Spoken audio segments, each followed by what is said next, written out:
बहिणाबाईच्या हातामध्ये ना हे काय नाही मी तुम्हाला पुढे सांगतेच, पण त्याआधी ना आम्ही गेलो होतो आमच्या वहिनीकडे आणि वहिनीनं अजून त्यांच्या माहेरीच आहे म्हणून मग आम्ही गेलो होतो आमच्या भाचीला भेटायला.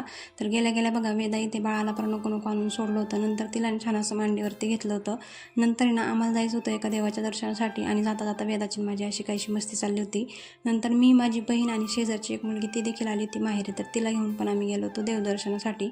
नंतर ही बच्ची कंपनी बघा अशी शेतातून कशी चालत होती, त्यांना चालता पण येत नव्हतं नीट.